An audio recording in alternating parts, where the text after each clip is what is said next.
नमस्कार, आप देख रहे हैं बिहार लाइव सिटी।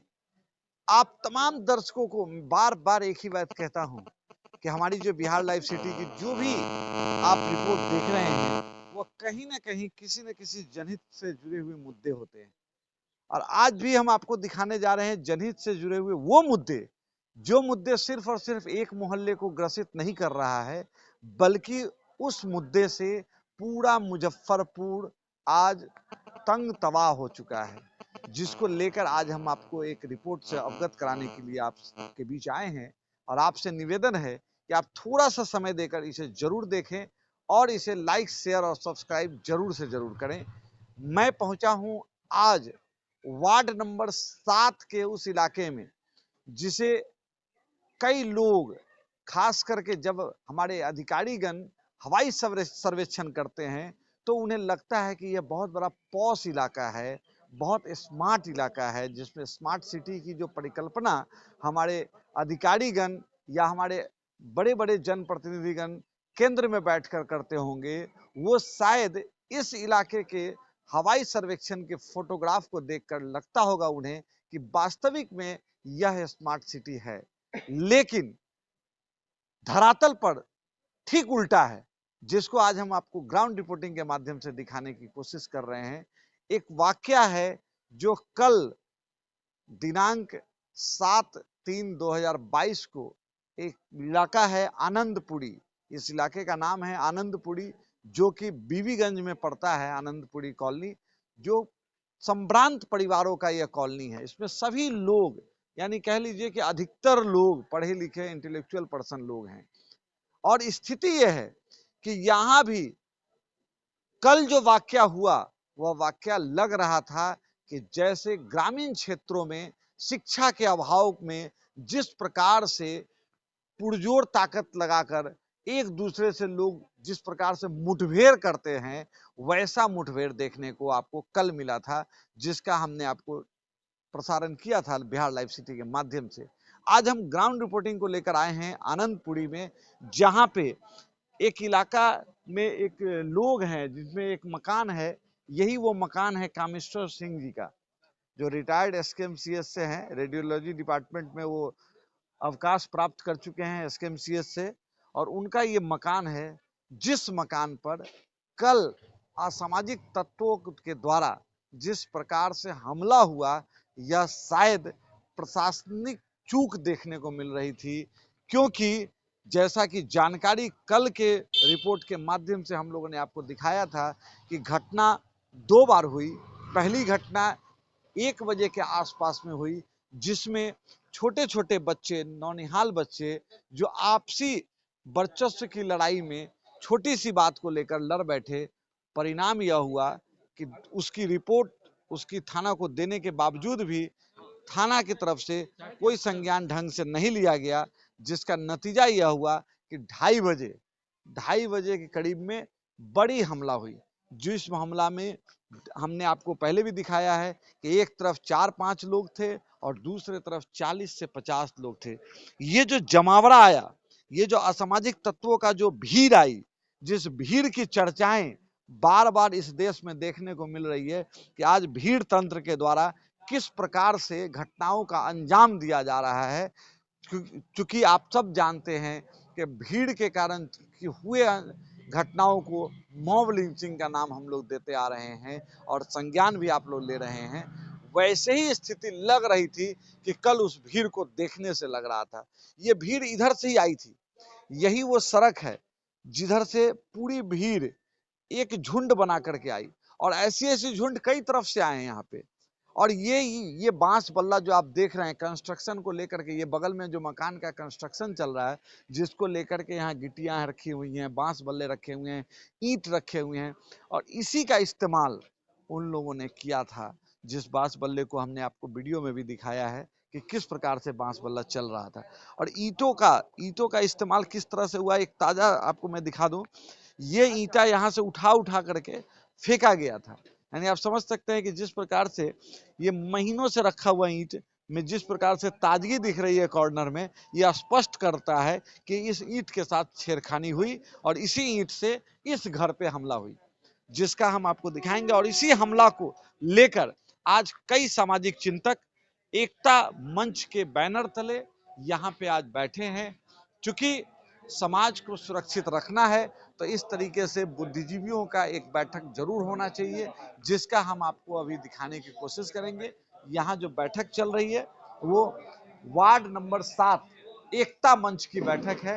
इस बैठक की जरूरत क्यों पड़ी, इस पर हम जानेंगे। यहाँ पर जो बैठक की अध्यक्षता कर रहे हैं उनसे जानेंगे, लेकिन उससे पहले हम एक रिपोर्ट आपको दिखाएं कि ये देखिए किस तरीके से यहाँ झड़ा हुआ है। ये घर को नुकसान करने की नीयत से जिस प्रकार से रोड़ा फेंका गया, वहां देखिए कांच का टुकड़ा टूटा हुआ है खिड़की पे। मतलब कुल मिलाजुला करके स्थिति ये बनी हुई थी कि असामाजिक तत्व को एक ही मकसद दिख रहा था कि लोगों पर हमला करने के साथ साथ इस बिल्डिंग को भी क्षति पहुंचाएं। ये कहीं ना कहीं सामाजिक विद्वेषता का एक परिणाम इस झगड़े में देखने को मिल रहा था। हम जानेंगे कि यहाँ जो लोग बैठे हैं उनसे हम जानेंगे कि क्या सब हुआ कल की घटना को लेकर। हम यहाँ पे उपस्थित जो भी सामाजिक चिंतक हैं उनसे हम जानेंगे कि ये लोग किस प्रकार से इस वाकया को लेते हैं और इस वाकया को लेकर ये किस तरीके से आज यहाँ की बैठक कर रहे हैं। ये बैठक जो हो रही है वो वार्ड नंबर 7 एकता मंच के बैनर तले हो रही है। हम अध्यक्ष जी से जानेंगे कि क्या सब मामला है। और हमारे अध्यक्ष जी जो एकता मंच के हैं, जिनका छोटा सा परिचय मैं आपको देना चाहूंगा। ये क्रांतिकारी हैं और सामाजिक चिंतक हैं और सामाजिक सौहार्द को लेकर के हमेशा अग्रसर रहते हैं। और आज इनकी अध्यक्षता में यहाँ बैठक चल रही है इसी मामला को लेकर, जो मामला कल हुई है। जरा बताएं क्या सब मामला हुआ है। ये वार्ड नंबर 7 एकता मंच मुजफ्फरपुर जो कायम हुआ है, इसका मुख्य उद्देश्य हमारा है मुजफ्फरपुर जल जमाव से मुक्ति देना और समाज के अंदर एक शुद्ध वातावरण पैदा करना। आज के परिवेश में आनंदपुरी, बीबीगंज, वार्ड 7 मोहल्ला पूरे रेलवे लाइन और एनएच के इर्द गिर्द ड्रग माफिया और शराब माफिया के चेले 14 वर्ष से 20 वर्ष के बच्चे लोगों को, महिला को, संभ्रांत व्यक्ति को बाहर निकलना मुश्किल कर दे रहा है। जिनके बच्चे सुसज्जित रूप में पढ़ना चाहते हैं, आगे बढ़ना चाहते हैं, उनको डिस्टर्ब किया जा रहा है। उनने भी उस ड्रग माफियागिरी और शराब माफियागिरी में होम डिलीवरी बॉय बनाना चाहते हैं। उनको दिग्भ्रमित करके समाज को गंदा करना चाहते हैं। इस संबंध में सो मेनी कॉरेस्पॉन्डेंस मैं प्राइम मिनिस्टर हाउस से लेकर के और नीचे तक किया हूं। जिस परिवेश में जो यहाँ वार्ड नंबर 7 में रेलवे क्वार्टर था, वो शराबी ठेकेदार लोग कब्जा किए हुए थे, उस क्वार्टर को तोड़ा गया और शराबी माफिया वहां से भागे। और इसके बाद ये मोहल्ला में ये लोग किराए के मकान में आकर के ये माफियागिरी कर रहे हैं। और जिन लोगों का नाम चिन्हित हुआ है उनमें मुख्य रूप से जो जानकारी मिली है, जो मुख्य अभियुक्त हैं, वो अपने घर से आज से 5 साल पहले अपने पिता को भी भगा दिए और उनके पिता आज तक ट्रेसलेस हैं और वह भी पुलिस इन्वेस्टिगेशन पाइपलाइन में आज तक पड़ा हुआ है। कल की घटना की यह वार्ड 7 एकता मंच निंदा ही नहीं करता है, प्रशासन से ये मांग करता है कि इसकी निष्पक्ष जांच कराई जाए और सदर थाना में प्रतिनियुक्त कोई अधिकारी इसके जांच अधिकारी नहीं हो, कोई डीएसपी रैंक का अधिकारी और साथ साथ एक्साइज सुपरिटेंडेंट ऑफिस से कोई एक ज्वाइंटली इंक्वायरी चले और शराबी माफिया और ये ड्रग माफिया को वार्ड 7 से उन्मुक्त करे, यह मेरी मांग है। कल की घटना के संबंध में मैं ये कहना चाहूंगा कि 12 बजे 12:30 बजे दिन में पहली घटना हुई और प्रशासन को यह सूचना दिया गया, प्रशासन नहीं पहुंचा। प्रशासन के टाल मटोल के कारण फिर 2:30 बजे दोबारा, जबकि लोग डर से पीड़िता लोग अपने मकान में पड़े हुए थे, और हमारे एकता मंच के साथी ने प्रशासन को किसी तरह यहां बुला करके और उन लोगों को ले जाया गया, और उसके बाद भी एफआईआर नहीं हुआ और सदर थाना इलाज में गया।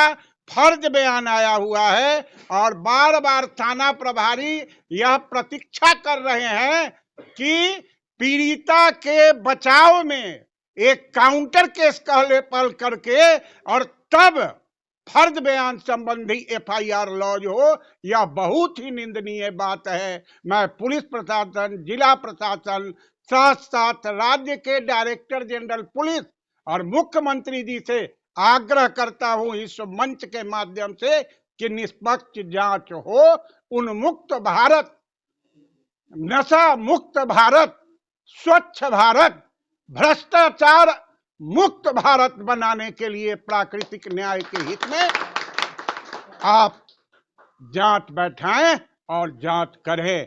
जय भारत, जय हिंद।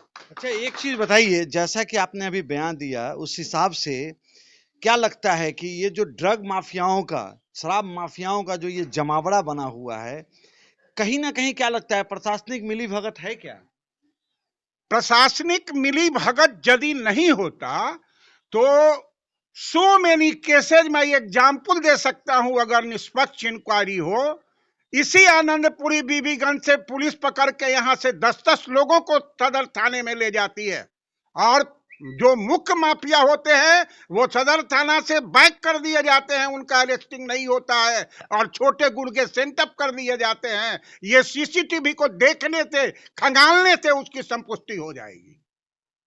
यानी आप समझ सकते हैं, मैंने पहले भी बताया कि पूरा मुजफ्फरपुर किस प्रकार से ड्रग माफियाओं, स्मैक माफियाओं, हेरोइन माफियाओं, शराब माफियाओं, इन तमाम प्रकार के नशीली पदार्थों को विक्रय करने वाले माफियाओं के चंगुल में फंसा हुआ है, जिसका आज परिणाम देखने को मिल रहा है कि जिस प्रकार की घटना कल हुई, ऐसी घटना आए दिनों मुजफ्फरपुर में जहां तहां हुआ करती है, जिसको लेकर के जिला प्रशासन को सचेत होने की जरूरत है। अगर नहीं सचेत होंगी तो इसी प्रकार से वार्ड नंबर 7 के एकता मंच के जो आज नेतृत्व में यहाँ पर बैठक चल रही है बुद्धिजीवियों की, मुझे लगता है कि ऐसे ही बैठक करके पूरे मुजफ्फरपुर के संभ्रांत परिवार एवं बुद्धिजीवियों को गोलबंद होना होगा, तभी जाकर के शायद इस तरह की घटनाओं की पुनरावृत्ति पर रोक लग सकती है। अभी हम जानेंगे एक दो और लोगों से कि क्या सब घटना हुई, कल की जो वस्तु स्थिति थी उस पर, कल के वस्तु स्थिति के बारे में कौन बताएंगे जी? कल 2 से 2:30 के बीच में जब हम अभिषेक जी का फोन आया तो ये बहुत ही डरे सहमे आवाज में हमको फोन किए कि भाई हमको बचा लीजिए। तो हमको आश्चर्य हुआ कि हुआ क्या, आप हमको बताइए तो सही। तो बोल रहे हैं कि हम पर बहुत अत्याचार हो रहा है, बहुत सारे लोग हम लोग पर भिड़े हुए हैं और हम एक घर में बंद हैं, हमको आके बचा लीजिए। तो हम जब आए यहाँ पे जिस जगह पर ये घटना हुई तो हम देखे क्या कि हम बहुत ही कमजोर पड़े हुए हैं, और एक कार लगी हुई थी, कार के पीछे से हम कुछ वीडियो लिए, और उस समय हम उस जगह पे जाना, घटनाक्रम के बीच में जाना हम उचित इसलिए नहीं समझे कि हमारी भी उस समय दशा दुर्दशा में बदल जाती। हम सोचे कि कुछ क्षण के लिए इसको वीडियो हम लेते हैं। वीडियो लेने के बाद जब अभिषेक जी जब बार बार फोन कर रहे थे कि प्रशासन की ये किया जाए, हम फोन कर रहे हैं वो आ नहीं रहे हैं, तो फिर हम ये देखे कि वास्तव में अगर ये लोग प्रशासन का मदद अगर नहीं मिलेगा तो बहुत ही घटना होने की, मतलब ये जो दिखने जा रही थी बहुत ही घटना हो सकती थी। फिर हम वहां से बैक हो गए, हम फिर थाना पहुंचे। थाना पहुंचे तो हमारे एक जो परिचित के थाने के लोग थे, हमने उनको बोला सर जितना जल्दी हो थाना चलिए, नहीं तो वहां पर बहुत बड़ी दुर्घटना हो जाएगी। तो बोले आपके कहने से हम नहीं जाएंगे, आपके कहने से हम नहीं जाएंगे, आप थोड़ा देर रुकिए, उसके बाद हम देखते हैं, समझते हैं तो हम भेजते हैं। हम कहे सर जब घटना घट ही जाएगी तो भेजने से क्या फायदा। तो फिर वो क्या किए कि एक जीप पे 5-6 लोगों को बैठा करके बोले कि आप इनको लोकेशन ट्रैक कीजिए और आप आगे आगे चलिए।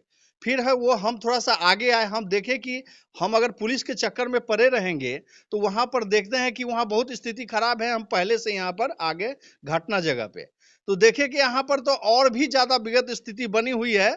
और फिर हम बैक हुए कि उनका चूंकि गाड़ी पीछे से आ रही थी पुलिस की, तो हम वहां से आगे आनंदपुरी के ट्रांसफार्मर तक से लोकेशन बताए, आगे आगे फिर हम आए और पीछे से प्रशासन आई। जब प्रशासन आई तो जिस जगह पे घटना हुआ देखे कि 40-50 लोग दाहिने साइड में एक रूम के सामने में खड़े हैं और वहां पर ये लोग इंतजार कर रहे हैं कि हो क्या रहा है। जैसे ही प्रशासन की गाड़ी आई वो लोग टुकड़ों में भाग गए, कोई इधर भागा कोई उधर भागा, भाग गए, सामने से कोई नहीं आया। फिर हम प्रशासन को लेकर के इस घर में जो अभिषेक जी छिपे हुए थे, पूरे परिवार के लोग सहमे हुए थे, बच्चे लोग मार खाए हुए थे, महिला लोग भी मार खाई हुई थी, उन लोगों के घर के पास हम प्रशासन को लेकर घर में प्रवेश किए। जैसे ही इन लोगों ने प्रशासन को देखा, थोड़ी सी इन लोगों को हिम्मत जान में जान आई कि अब हमको लगता है कि हमारी जान बच गई। फिर उसके बाद हमने जब प्रशासन से इन लोगों ने वार्तालाप किया तो इसमें ये चीज पता चला कि यहाँ पर जिस माहौल इससे पहले क्या क्या कैसे कैसे हुआ, फिर लोग अपना बयान दिए। बयान के बाद प्रभारी लोग भी आए हुए थे, वो अपना बयान लिए और उसके बाद भी इन लोग को इतना डरे हुए थे कि इनका ये कहना था कि हम पुलिस अगर चला जाएगा तो हम पीछे से जाने लायक नहीं है, लोग फिर अटैक कर देगा। तो मैंने प्रभारी साहब से एक निवेदन किया कि सर ऐसा कीजिए कि गाड़ी जो है हमारी एक भान लगी हुई है, उसमें सारे पीड़ित लोग हैं, उनको पहले जो है से हम पहले फर्स्ट ट्रीटमेंट कराएं। तो फिर एक हमारे एक दिमाग में आया कि पहले हम थाना चले और थाना चल के पहले इन लोगों का वीडियोग्राफी लेकर के तब हम उसके बाद सदर में भेजें। तो इन लोग जाने के लिए भी तैयार नहीं था कि हम पैदल कैसे चले, फिर इन लोगों को हम वाहन में चढ़ाएं जो गाड़ी लगी हुई थी। और हमने कहा पुलिस प्रशासन को एक काम कीजिए, आप ये गाड़ी आगे रखिए और प्रशासन की गाड़ी पीछे रखिए। और ये हमारी गाड़ी जो है से आगे आगे चली जिसमें पीड़ित लोग बच्चे हुए बैठे हुए थे और प्रशासन की गाड़ी पीछे से चली। फिर हम लोग थाना गए, थाना पे वो आवेदन भी दिए और जितने पीड़ित लोग थे सबने अपना हुलिया वगैरह सब भी देखा। बहुत घबाहिल है बच्चे, तो एक बच्चे ऐसे हैं जिनका माथा पे इतना चोट लगा है जो कि माथा उथा पूरा फूल गया हुआ है और एक बच्चे का पूरा आंख डैमेज है, हो सकता है कि आगे जाकर के उसका एक आंख डैमेज भी हो जाए, इतना चोट लगा हुआ है। तो पहले उन लोगों को हम सदर भेज दिए और सदर भेज में उन लोगों का इलाज चल रही थी। इसके बाद हम कुछ देर थाना पर रुक गए, उसके बाद की प्रक्रिया अभिषेक जी उसके बाद कंटिन्यू है। वहां की प्रक्रिया के बाद हमारे लगातार टेलीफोन पर बात हो रही थी। क्या परिचय हुआ? मेरा नाम रामशंकर सिंह हुआ, आनंदपुरी बीबीगंज। सोचिए कि अभी अभी जो है 40-50 के संख्या में असामाजिक तत्व थे और अभी तक केवल एक की गिरफ्तारी, बड़े आश्चर्य की विषय है, गिरफ्तारी एक। अच्छा एक चीज बताइए, क्या लगता है इस मोहल्ले में बहुत सारे लोगों के घरों में बाहर में क्या सीसीटीवी कैमरा वगैरह है क्या? लगभग कुछ लोगों के घर में है। जिस लोकेशन में ये मामला हुआ उस लोकेशन में क्या आप लोग को लग रहा है कि कुछ है? ज्ञात तो अभी हमारे पास नहीं है कि किसके घर में है और किसके घर में नहीं है, ये मुझे ज्ञात नहीं। लेकिन जो वीडियो कल बनाए जा रहे थे, जैसे इनके साथ इनके द्वारा जो वीडियो बनाया गया, ये वीडियो क्या आप लोग प्रशासन को मुहैया कराए क्या? हाँ, ये मुहैया कराया है प्रशासन को। उसमें तो बहुत सारे लड़कों का हाँ, 40-50 लड़के हैं और प्रशासन हम समझते हैं निष्क्रिय है इस मामले में। केवल एक को गिरफ्तार करके, इसमें 40-50 बच्चे हैं और सभी के सभी ड्रगिस्ट हैं, ये ड्रग बेचते भी हैं। इनका अरेस्टिंग क्यों नहीं हो रहा है, ये समाज चिन्हित करता है उन बच्चों को, लेकिन पुलिस की निष्क्रियता देख के हमें खेद है। कुल मिला जुला करके आपको एकदम ये लग रहा है कि जिस प्रकार की ये घटनाएं हुई और जिस प्रकार से अभी तक जो प्रशासनिक पहल हो रही है, इससे आपको क्या लगता है कि आगे क्या लग रहा है आपको, कुछ आशा नहीं, है? हम तो समझते हैं शायद प्रशासन की मिली जुली साजिश है क्या? प्रशासन से हम बिल्कुल खफा है। पूरा परिवार सहमा हुआ है। अभी तक एक गिरफ्तारी, क्या पुलिस की निष्क्रियता नहीं है? किसकी गिरफ्तारी हुई है अभी? एक राजा ठेकेदार, संबंधित नाम ऋषभ राज है, उसकी गिरफ्तारी हुई है। वो भी अभी सुनी सुनाई बात है। तो आपके नजर में और कौन से आरोपित कुछ नजर आ रहे अरे हैं तो क्या? वीडियो क्लिप है उसमें, उसके प्रशासन का काम है पहचानना। वीडियो क्लिप है। चलिए हम थोड़ा महिला से जानेंगे इनसे भी कि चूंकि महिलाओं के साथ भी कुछ मामला बना था, जरा आप बताइए क्या सब हुआ था, कुछ है जानकारी में? जी, महिलाओं के साथ जो बचाने के लिए गए उन पर जो है सो अटैक किया गया और जो है सो उनको भी जो है सो ज़बरदस्त चोट आया है। इसकी हम लोग जो है सो घोर निंदा करते हैं। मोहल्ले वासियों का जो है सो जीना हराम है और ड्रगिस्ट सबको पहचान करके उनको जो है पकड़ा जाए शीघ्र अतिशीघ्र। प्रशासन से यही हम लोग की कामना है। परिचय? परिचय वंदना शर्मा, वार्ड नंबर 7।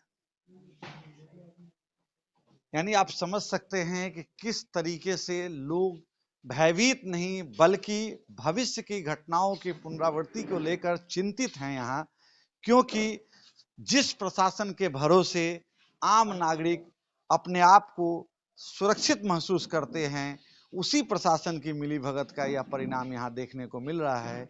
और यही नहीं, ऐसी दुर्घटनाएं, ऐसी घटनाएं शहर में कई इलाकों में हो रही है जहां पे स्मैकेरों और ड्रगिस्टों के माध्यम से संभ्रांत लोगों का जीना हराम हो चुका है। ऐसे स्थिति में जिला प्रशासन ही नहीं बल्कि बिहार सरकार से मैं अपने Bihar live city news channel के माध्यम से भी यह निवेदन करना चाहूँगा कि जीरो टॉलरेंस नीति के तहत जिस प्रकार से मुख्यमंत्री काम करने की कोशिश करते हैं, उन्हें धरातल पर इस प्रकार की घटनाओं पर स्वयं संज्ञान लेना चाहिए और इस पर कहीं ना कहीं प्रशासनिक शिकंजा कसने की जरूरत है। ग्राउंड रिपोर्टिंग को लेकर मैं साईं सेवादार अविनाश कुमार, सहयोगी चीफ एडिटर दीपक पटेल के साथ आप देख रहे हैं बिहार लाइव सिटी।